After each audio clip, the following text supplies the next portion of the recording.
Hi guys! Welcome back to my channel again. So, for today's video guys is isi-share ko po sa inyo kung ano po yung ginawa ko nung unang-unang araw ko po dito sa Saudi. Dati po kasi may nangungumusta po sa akin dito na, Reyka, kumusta yung unang araw mo? Reyka, anong ginawa mo sa first day mo? Kaya this video guys, sabihin ko sa inyo, isi-share ko sa inyo kung ano yung ginawa ko nung unang-unang dating ko po dito sa Saudi Arabia. So please keep on watching!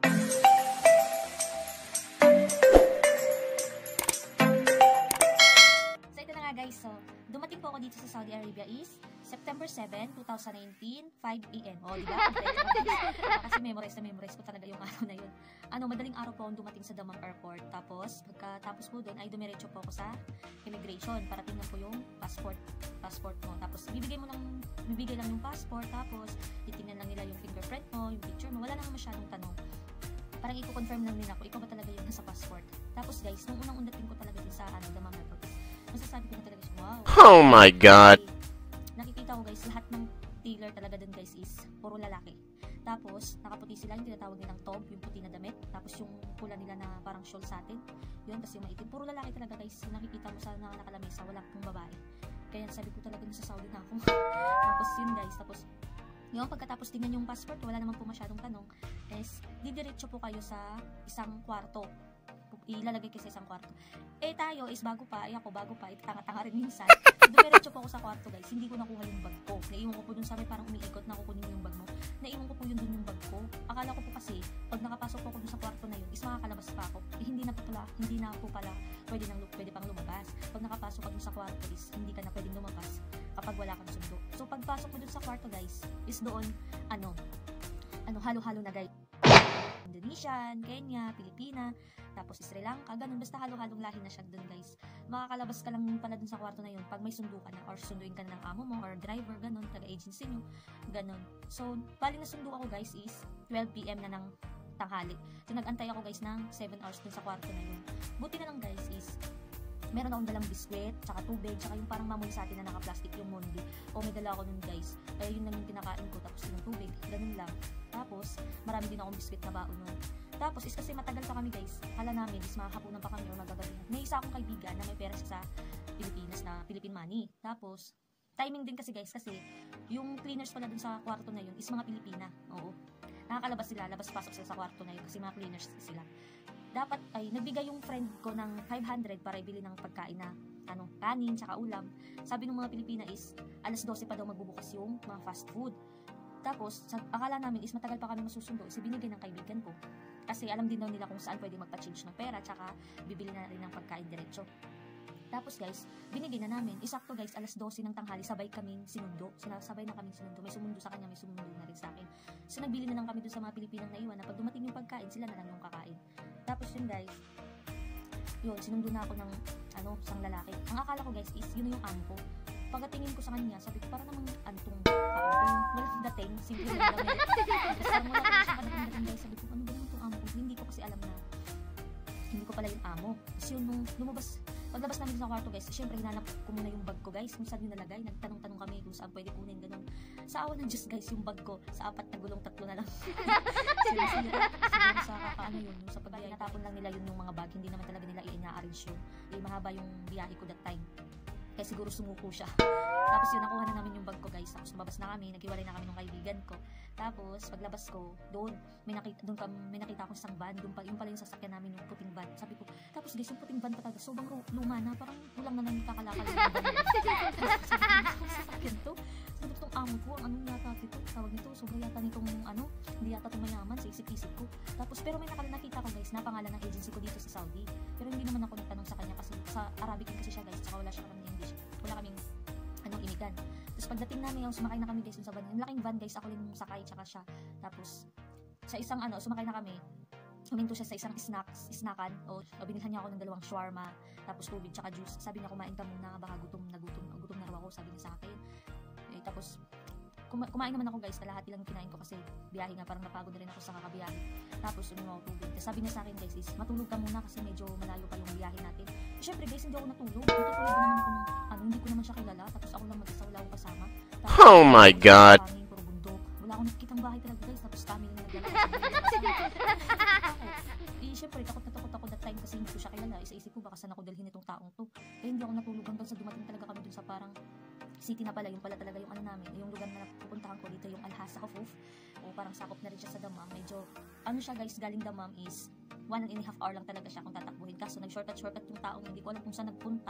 Umabot kami ng 2 oras sa kabiyahe. Tapos guys, yun, dumating kami sa isang ano na, marami ng bahay, ganun, parang lungsod na. Pinalabas niya ako sa van. Paglabas ko sa van, binigyan niya naman niya ako sa isang, sabi niya, tinuro niya sa akin yung isang lalaki, sabi niya, yun yung baba mo, sabi niya. So kinuha ko yung bag ko, lumipat ako dun sa kotse puti, tapos may kasama siyang 2 batang babae. Tapos akala ko guys is, yun na rin talaga, yun na naman yung amo ko. Hindi pa pala guys. Oh no. Hindi pa pala talaga guys, kasi pagsakay ko, alam ko, ano to pangalan ko guys, tapos ano tinanong niya kung Muslim ba daw ako, ganun. Tapos ano, habang nagbiyahe kami, sabi niya sa akin, hindi ako yung amo mo, bibigyan kita, ihahatid kita din sa amo ko. Yun yung sabi niya. Sabi ko, ay, hindi ko pala amo to.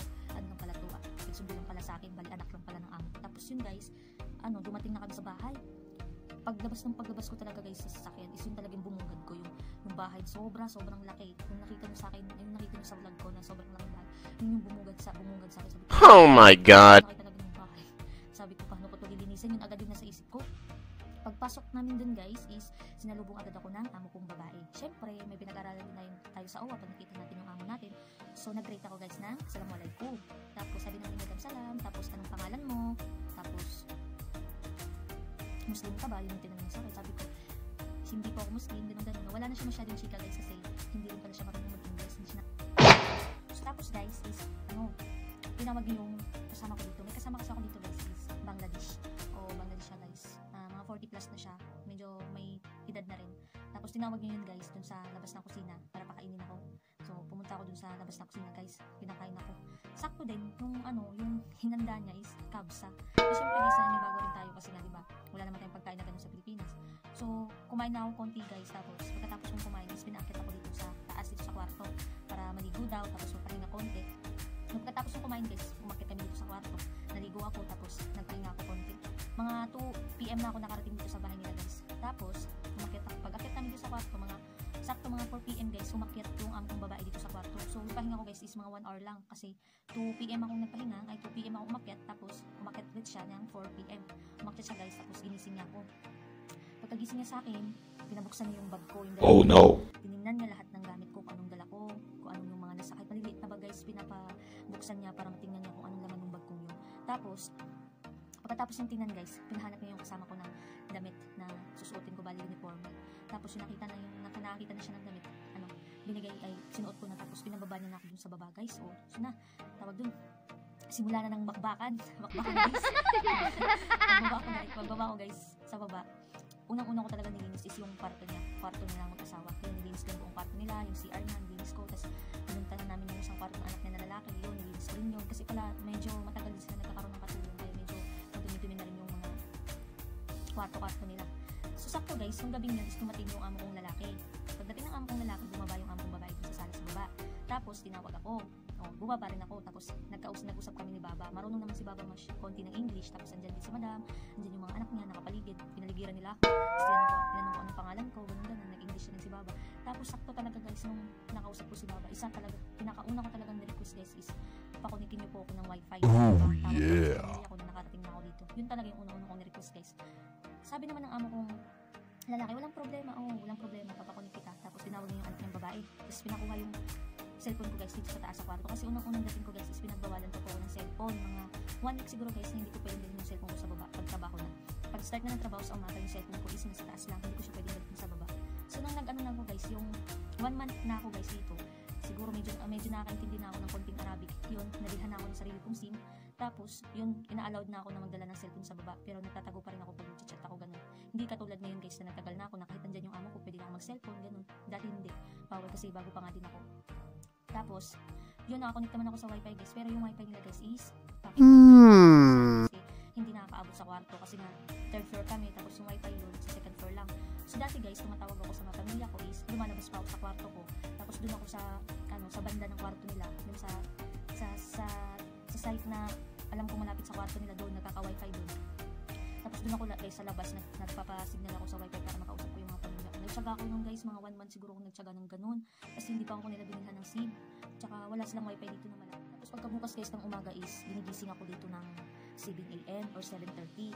Tapos timing pala guys, kasi yung katulong pala nung anak niyang nagsundo sa akin is Pilipina rin. So pagbaba ko guys ng 7 a.m. ng umaga, pagbaba ko is na-meet ko yung Pilipina nga na katulong sa kabila, yun si Ate Lisa. O yun, na-meet ko siya, nagkausap kami. Siyempre tuwang-tuwa kami sa isa't isa kasi nakakita kami ng kalahi namin dito. Iba kasi sa Saudi guys, kasi pag may nakita kang kabayan mo, kaparehas mo Pilipina, siyempre masaya ka sa tawagin mo kabayan, kahit hindi mo siya close, parang pag nakita kayo parang sobrang close nyo na kasi minsan ka lang nakita dito ng kaparehas mo Pilipina, ganun. Kasi minsan ka lang din nakakalabas, ganun guys. Pero may iba naman din kasi hindi namamansin guys. Meron din iba na namamansin din, hindi parehas.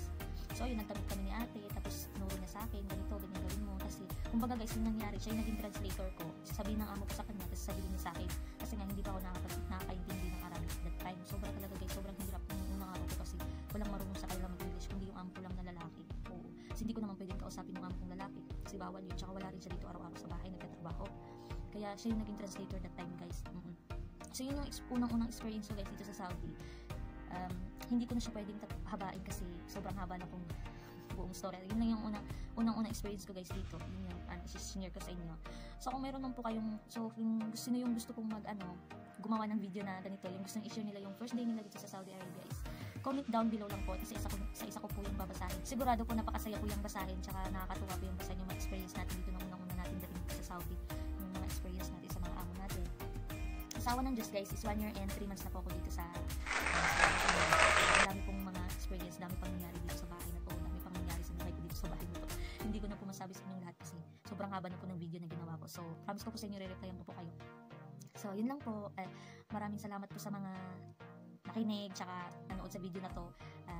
Huwag niyo pong kalimutan mag-subscribe, like, and share, at paki-hit na rin ako notification bell para lagi po kayo updated sa aking lahat ng mga videos. Bye bye! God bless. Keep safe everyone.